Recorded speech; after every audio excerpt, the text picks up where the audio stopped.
We're looking at a 1955 Aec Mercury. The model is GM4, and Aec stands for Associated Equipment Company. It's got a 4.7 litre diesel engine, and I find it hard to believe when you look at it that it was built in 1955, because I think it looks much younger than that, particularly when you compare it to some other commercial vehicles. It was a beautifully presented lorry, and they'd obviously put a lot of work into it. And I like the period edition that they had, where they got the crate on the back, which was stamped up AEC parts. Now, AEC as a company were in business from 1912 to 1979. And the parent company from 1968 to 79 was British Leyland. They were built at the factory at Southall, which is in Greater London. It's part of the borough of Ealing.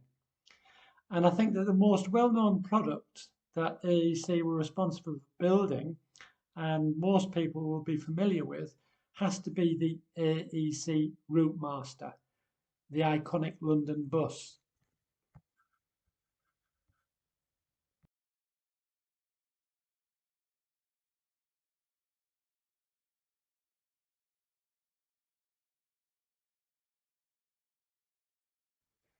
The fire engine, it's a Ford A-Series ET, or emergency tender.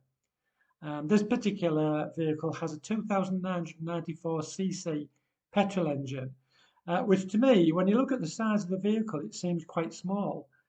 That said, of course, they made the A-Series available with various engine sizes, and both in diesel and petrol as well. This particular fire tender served with Dumfries and Galloway Fire Brigade, and it was based at Newton Stewart in Scotland. The A-Series debuted to the public in 1973 at the Frankfurt Motor Show, and it was built between 1973 to 1983. They were sold in both left-hand and right-hand drive formats. And it's hard to believe, but there were over 350 A-Series variants, including a mini Arctic version.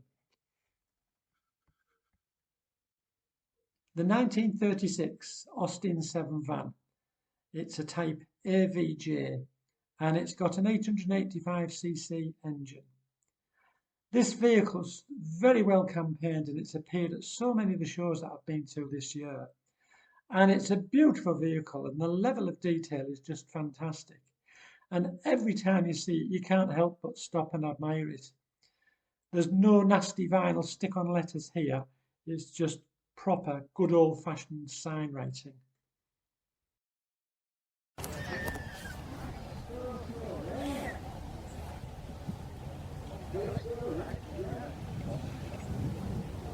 Yeah. It's doing well, it's Mr. Jaguar, isn't it? It's starting well. My goodness me, will he put me on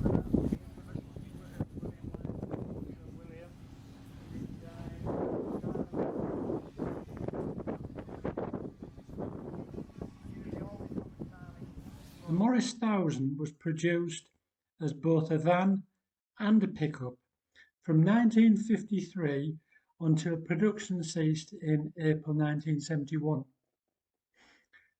As well as producing the Morris van, an Austin version was also made, and the Austin could be identified by a crinkle-cut grille and Austin badging, but otherwise it was identical. Now, they made both a 600 weight and an 800 weight van, but the 800 weight didn't join the line up until 1968, and it had more substantial leaf springs. The van here is one of the last registered. Although it displays as a Morris, it would appear to be an Austin 600 weight.